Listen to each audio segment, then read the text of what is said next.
سلامونه او احترامات قدرمنو نن په ډګر کې د یو داسې ځوان سره د یو داسې ملګري سره او د یو داسې رور سره موجود یم چې څلور کاله مو سره په کراچۍ کې تېر کړي دي.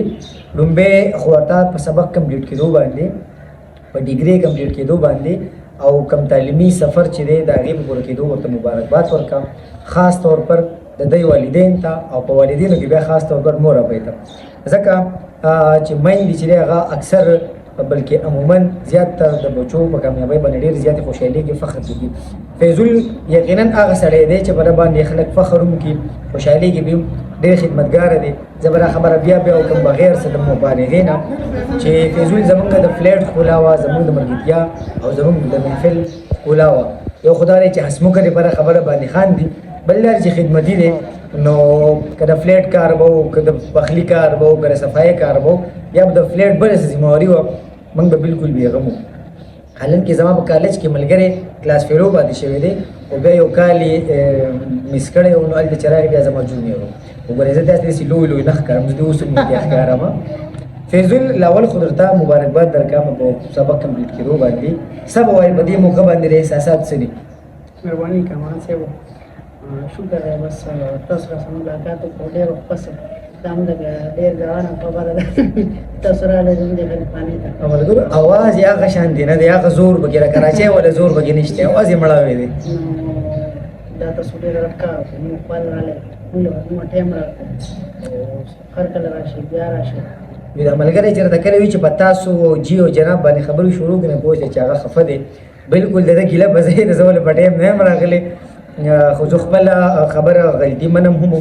فیضل دا راته ووایه چې کوم ملګري ته اوري اینې دی او هغه نرسنګ طرف ته تلل غواړي، د خپل فیلډ په حواله به ورته څه وایي؟ بس نرسنګ هغه فیلډ دی چې فیلډ دی چې دې کې د خدمت او نوبل پروفیشن دی. هر سړي ته رجحان شوی دی، هر سړي د لاول په جونیئر کې یو کال دی، اوس ماشاءالله 3-4 کالج بند شوي دي تعلیم په طور کې. حالانکې هغه شي فیسیلیټیز دومره نشته، زموږ ډسټرکټ چې دی هغه دومره ډیولپ نه دی، ډېر موږ شاته پاتې شو.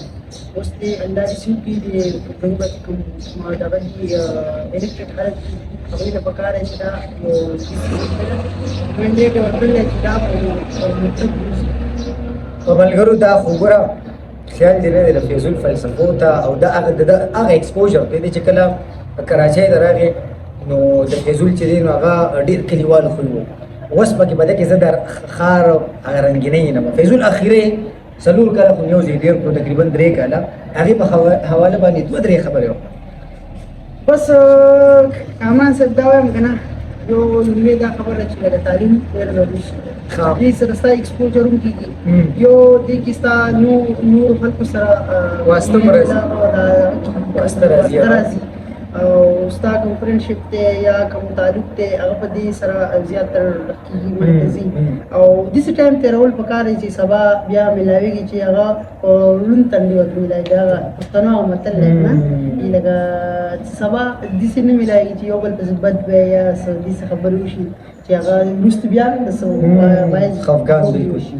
نو ماشاءالله موږ ښه وخت تېر کړی، یو فرمان ورسره عزیز و، هغه په دې ځای کې هېرولی نه شو. هغې ذکر پکار دی، اعظم پکې زموږ ښه یونس شیخ دی. نو الله یې ټول کامیابي ورکړي سره ستاسو. بس مننه ملګرو، دا فیضل خبرې داسې واورېدې.